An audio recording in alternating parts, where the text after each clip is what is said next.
অল্প কিছু উপকরণে বেশি স্বাদে একদম রেস্টুরেন্টের মতো ঘরেই তৈরি করে ফেলুন আমার মতো এভাবে নান রুটি এবং চিকেন চাপ। দেখুন আমার রুটিগুলো একদম ফুলে গেছে, একদম নরম তুলতুলে। আপনি দীর্ঘ সময় রাখলেও এটা শক্ত হবে না। আর চিকেন চাপ আর সাথে আছে রায়তা। রেস্টুরেন্টে গেলে কিন্তু আমাদের এরকম ভাবে দেয়। আর দেখুন মাশাআল্লাহ রুটিগুলো একদম নরম। এটা কিন্তু অনেক মজা হয়েছিল। ঘরে ঘরে থাকা জিনিস দিয়ে কিন্তু বানালে খুবই হেলদি এবং টেস্টি হয়। তো চলুন শুরু করি আমার আজকের রেসিপিটি। আসসালামু আলাইকুম ওয়া রাহমাতুল্লাহি ওয়া বারাকাতুহু। কেমন আছেন সবাই? আশা করি সবাই আল্লাহর মতো অনেক ভালো আছেন। তো এখানে চিকেন চাপ বানানোর জন্য আমি এখানে মুরগির বুকের মাংস নিয়ে নিয়েছি। তো মাংসগুলোকে সবার আগে আমি খুব সুন্দর করে পরিষ্কার করে ধুয়ে তারপর একটা ছাঁকনিতে রেখে দিয়েছিলাম। এরপর আমি এটা কাঁটা চামচ সাহায্যে খুব সুন্দর করে এটাকে করে নেব, একদম কেচে নেব। ২ সাইড খুব সুন্দর করে এভাবে কেচে নিতে হবে। আবার চাইলে আপনারা পাটায় এটাকে ছেঁচেও নিতে পারেন। তো দেখুন আমি সবগুলো আমি একদম রেডি করে নিয়েছি। এরপর আমি একটা টিস্যু পেপার দিয়ে খুব সুন্দর করে পানিটাকে মুছে নেব। তো এখন আমি এটাকে মসলা দিয়ে মেখে নেব। এখন আমি এক করে এখানে মসলা দিয়ে দেবো। সবার আগে এখানে দিয়ে দিলাম আমি 1/2 চামচ হলুদের গুঁড়া। এরপর আমি 1 চামচ লাল মরিচের গুঁড়া দিয়ে দিলাম। এরপর আমি 1/2 চামচ দিয়ে দিলাম ভাজা জিরার গুঁড়া। এরপর এখানে আমি দিয়ে দিলাম ধনিয়ার গুঁড়া 1/2 চামচ। আরও আমি এখানে দিয়ে দিলাম গোলমরিচের গুঁড়া 1/2 চামচ পরিমাণ। তারপরে এখানে আমি দিয়ে দিব মুরগির যে মসলা, চিকেন মসলা যেটা আছে সেখান থেকে আমি 1 চামচ পরিমাণ দিয়ে দিলাম। এটা আপনারা দিবেন, এটা স্কিপ করবেন। এটা দিলে কিন্তু আপনার চিকেন চাপের মজাটা বেশি আসবে। এরপর এখানে আমি দিয়ে দিলাম আদা এবং রসুন বাটা। তো এখানে আমি এখানে দিয়ে দেব পরিমাণ মতো লবণ এবং সয়া সস দিয়ে দিলাম আমি এখানে প্রায় ২-৩ চামচের মতো। আর অবশ্যই লবণটা কিন্তু একটু বুঝে শুনে দিবেন।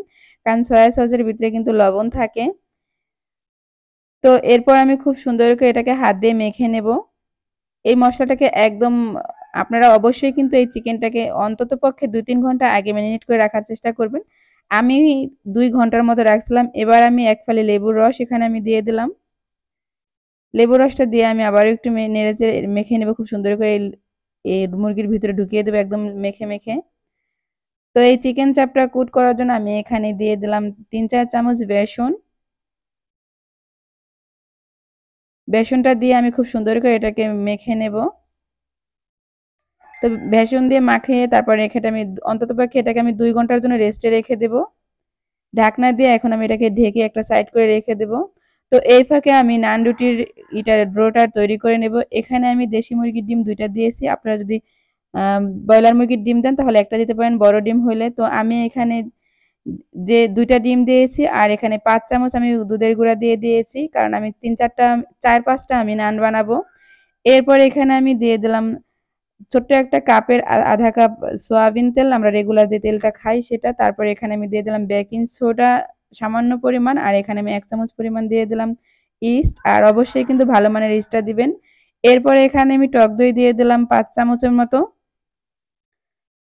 তো টক দই দেওয়ার পর এখানে আমি আরও এখানে দিয়ে দিলাম আমি বেকিং সোডা। সোডা আমি সামান্য পরিমাণে একটু দিয়ে দিয়েছি। তারপর আমি পরিমাণ মতো লবণ দিয়ে এটাকে আমি খুব সুন্দর করে বিট করে নেব। তো এখানে আমি স্বাদটা করার জন্য আমি এখানে ২ চামচ পরিমাণ চিনি দিয়ে দিলাম। চিনি দিয়ে আমি খুব সুন্দর করে আরও বিট করে নেব।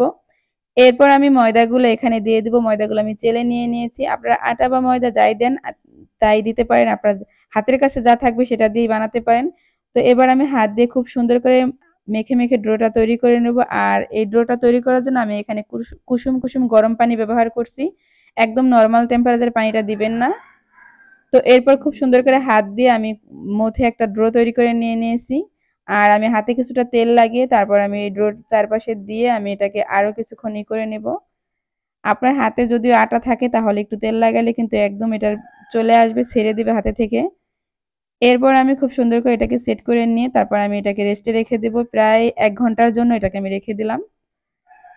তো এই ফাঁকে আমার ২ ঘন্টা পর আমি চলে গেলাম চিকেন চাপগুলো ভাজার জন্য। আমি এখানে পর্যাপ্ত পরিমাণ তেল দিয়ে দিয়েছি। আপনারা কিন্তু কম তেলেও ভাজতে পারেন, আবার এর থেকে বেশি তেলেও ভাজতে পারেন। আপনাদের ইচ্ছা অনুযায়ী। তো তেলটা দিয়ে তারপর আমি এক করে এই চিকেন চাপগুলো দিয়ে দিলাম। আর অবশ্যই কিন্তু এখানে মিডিয়াম আঁচের একটু কম রাখবেন। কারণ এটা ভিতর পর্যন্ত হইতে গেলে একটু আস্তে জালে এটা মানে চিকেনটাকে ভাজতে হবে। তো একটা সাইড আমার কথা বলতে হয়ে গেছে। আমি এখন এগুলোকে উল্টে দেব। তো এই সাইডটা আমি খুব সুন্দর করে আস্তে আস্তে দেখুন আমার চিকেন চাপগুলো একদম ভাজা রেডি হয়ে গেছে। এখন আমি এগুলোকে তুলে নেব। কালারটা কিন্তু অনেক সুন্দর আসছে। চিকেন চাপগুলো ভাজা হয়ে গেছে। এবার আমি নানগুলো তৈরি করার জন্য চলে যাবো। দেখুন আমার ডোটা একদম ফুলে দ্বিগুণ হয়ে গেছে। এরপর আমি হাত দিয়ে এই হাওয়াটা বের করে আবারও খুব সুন্দর করে একটু মেখে নেব।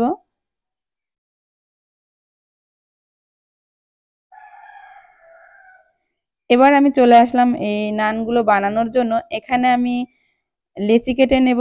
আমি খুব সুন্দর করে একটু মথে নিয়ে তারপর আমি একটা ছুরির সাহায্যে লেচিগুলো কেটে নেব।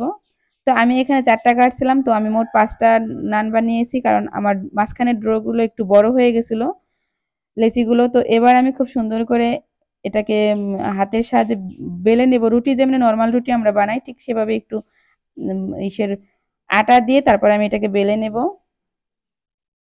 খুবই সহজে। তো আপনি রেগুলার যে পরোটাটা বানান তার থেকে একটু হালকা একটু মোটা থাকলেও সমস্যা নাই। তা এখন আমি চলে যাব এটাকে ভাজার জন্য। চুলায় আমি একটা তাওয়া বসিয়ে দিয়েছি। তাওয়াটা যখন গরম হয়েছে তখন আমি দিয়ে দিলাম। একটা সাইড হওয়ার পর উল্টে দিয়ে তারপর এখানে আমি দিয়ে দিলাম বাটার। আপনারা বাটার, ঘি বা রান্নার তেল যাই দেন আপনি সেটা দিয়ে বানাইতে পারেন। তো আমি এখানে দিয়ে দিলাম বাটার। আমি ১ চামচ পরিমাণ বাটার ওই পিঠে দিয়েছি। আমি আবার আরও ১ চামচ পরিমাণ বাটার এই পিঠেও দিয়ে দেব। এরপর খুব সুন্দর করে দেখুন আমি এটাকে একদম কালার করে ভাজলাম। তো আপনারা আপনাদের মতো করে ভাজবেন।